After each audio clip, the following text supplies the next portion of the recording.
নমস্কাৰ বন্ধু বান্ধৱী সকল আজি আপোনালোকলৈ এবিধ কলপচলা ৰেচিপি লৈ আহিছো মাছৰ মুৰেৰে ৰান্ধিম খুব ধুনিয়া হয় আহক তেতিয়া হলে এয়া চাওক কলপচলাখিনি মই এদৰে টুকুৰা কৰি কাটি এটা গিলাসৰ সহায়েৰে খুব ধুনিয়াকৈ মিহি কৰি ললো তেতিয়া আসলতে পিহনাত নিপিছিলেও হয় এয়া চাওক বহুত বেছি ধুনিয়া মিহি হৈছে আৰু এতিয়া লগতে মই মাছৰ মুৰ ললো অকনমান আলু লৈছো দুটা আলু টুকুৰা টুকুৰকৈ কাটি ললো কলপচলাখিনি লৈছো লগতে আদা নহৰু পকা জলকীয়া আৰু পিয়াজ অলপমান কাটি লৈছো এইখিনি উপাদান লাগিব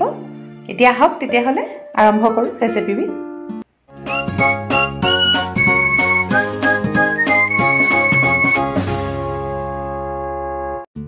এতিয়া মই এখন কেৰাহী পাতিছো গেছত তাতে মিঠাতেল দিছো আৰু মাছ কেইটুকুৰা ইয়াতে ভাজি লম মাছৰ মুৰ কেইটুকুৰা এটা সাইড প্ৰায় ভাজ খাই আহিছে আকৌ এতিয়া লুটিয়াই দিছো এইদৰে মাছৰ মুৰকেইটা মই ভাজি লৈছো আসলতে কলপচলা এইদৰে মাছৰ মুৰৰ সতে খাবলৈ খুব বেছি টেষ্টি হয় হে ভাবিলো আজি আপোনালোকৰ লগত ৰেচিপিটো শেয়াৰ কৰো আৰু কলপচলা যেহেতু আইৰন আছে খাব লাগে এতিয়া হেকিন তেলতে কেইটামান গোটা জিৰা দি দিছো লগতে পকা জলকীয়া কেইটা দি দিলো আৰু খুন্দি লোৱা আদা নহৰুকণ দি দিছো হিচাপ অনুসৰি পিয়াজ দিছো এই আটাইখিনি উপাদান ভালদৰে লৰাই মই ভাজি লম ৰঙচুৱা হোৱালৈকে এয়া প্ৰায় 5 মিনিট মান সময় ভাজি লম এয়া লাহে লাহে ৰঙা পৰি আহিছে এতিয়া ইয়াতে কাটি থোৱা আলু কেইটুকুৰা দি দিছো আৰু লগতে কলপচলাখিনিও মই দি দিছো এয়া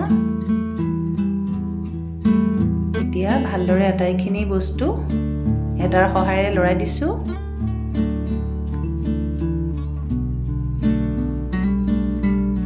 এতিয়া ইয়াতে হিচাপ অনুসৰি নিমখ দিম ইয়া নিমখ দিছো আৰু লগতে অলপমান হালধি এই উপাদানখিনি দি ভালকৈ আকৌ এবাৰ লৰাই ঢাকোনত ৰাখিম প্ৰায় 10 পৰা 15 মিনিট মান সময় এইটোৰে ঢাকি ৰাখিছো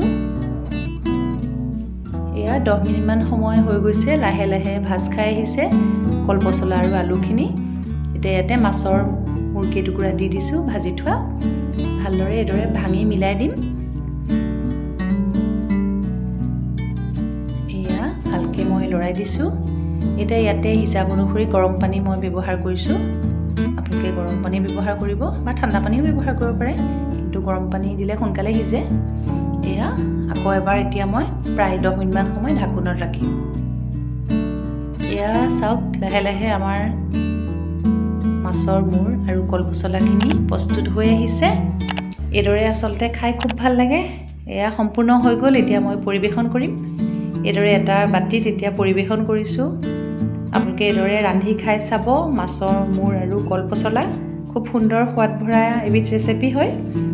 আশা কৰো আজি ৰেচিপিটো আপোনালোকৰ ভাল লাগিব এদৰে বনাই খাই চাব আৰু লগতে আমাৰ channel better life with Pompi Mitali চাই থাকিব আজিলৈ আহো ধন্যবাদ